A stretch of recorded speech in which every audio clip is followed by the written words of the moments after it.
Speaking of main eventers, Konosuke Takeshita faced Bryan Danielson. That's one main eventer and one who should be. Yes, a main eventer and a guy who puts on main event matches. Listen, start of the shows.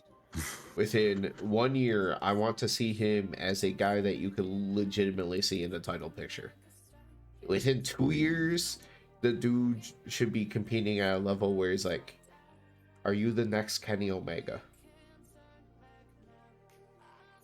He's that good in the ring, man. Yeah. Like, I want to see him face Okada, but Okada, when there's enough behind Takeshita to actually think he could win.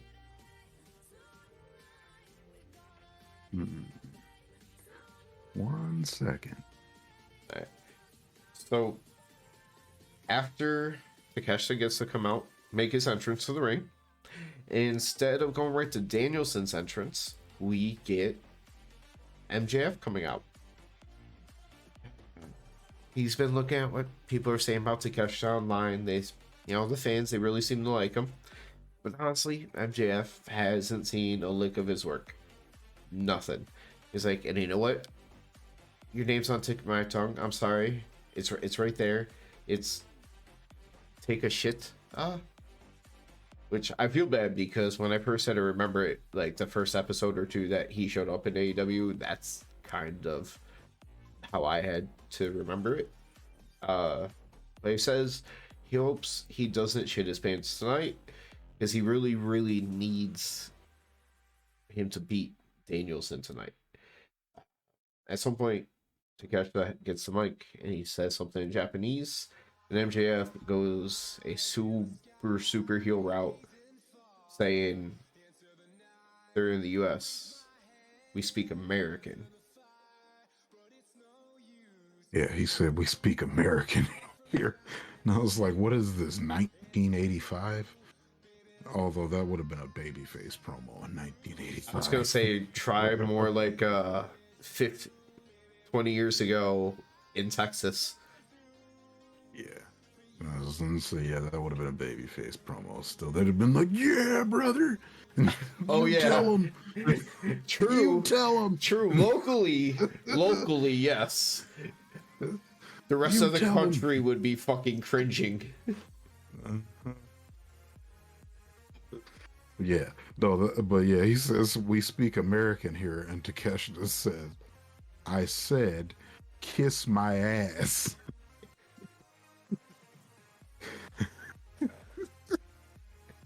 Oh, like, yeah, Takeshita speaks English. And he loves Cinnabon. That's why he came back. Cinnabon's dog. He's never leaving America now. You can't deny it. Cinnabon's type. Then MJF talks about how people think that he's afraid of Danielson in the 1 hour Iron Man match. Like, he can't last. He can last. Even though he was afraid of Takeshita and had him kicked out of the ring. Oh, yeah. Even though Takeshita was out there for his match. Yeah. He interrupted Takeshita's match and got him kicked out of the ring. I was like, white privilege is a thing in wrestling too? I think. What?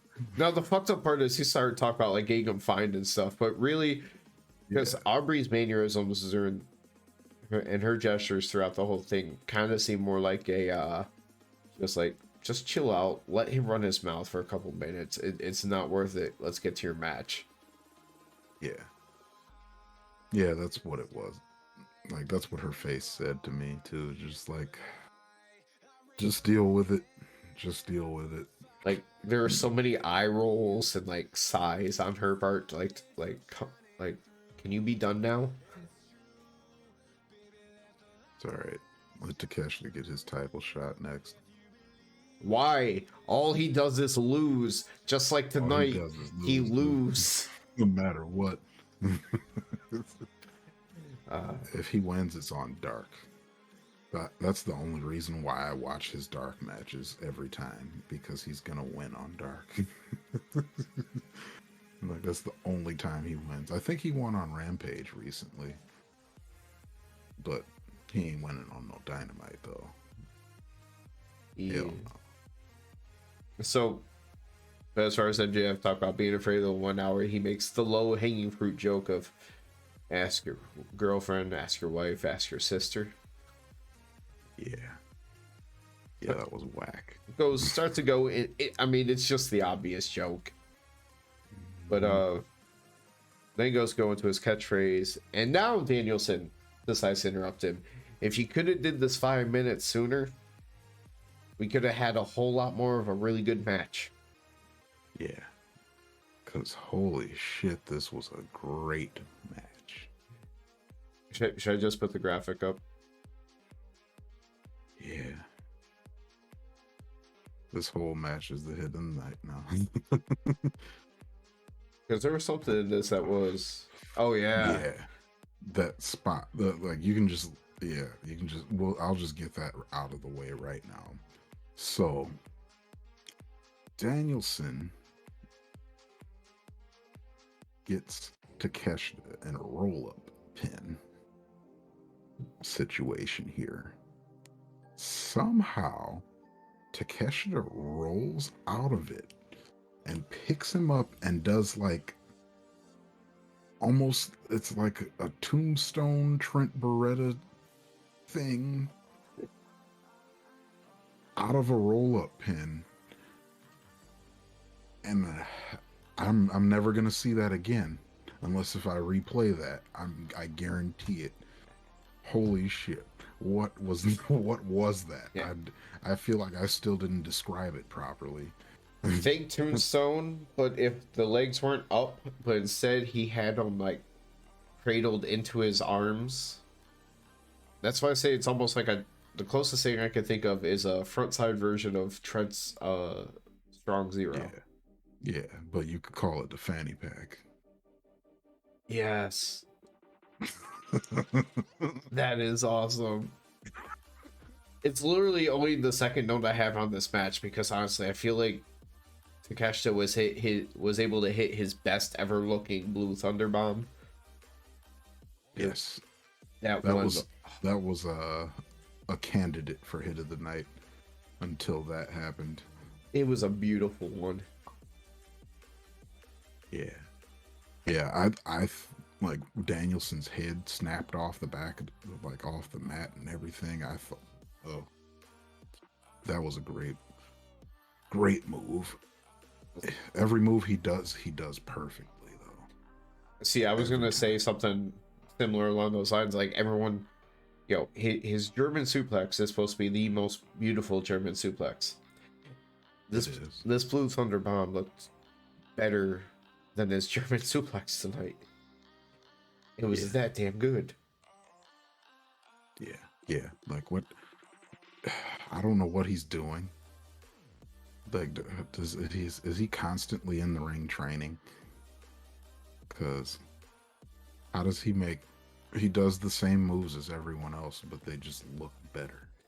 So, just thinking back to Regal saying it, he talked about Takeshita with high praise for like training and stuff, so I would not be surprised. Yeah, he must be training a lot. Yeah. That lariat off the top rope. It just was like a power man's version of like a Spanish fly almost, because Danielson did a straight backflip. Yeah, bro. I'm like, we need to stop watching Takeshita lose, man. He's too good to keep losing. Stop doing this. Stop doing this to him. Stop doing this to us.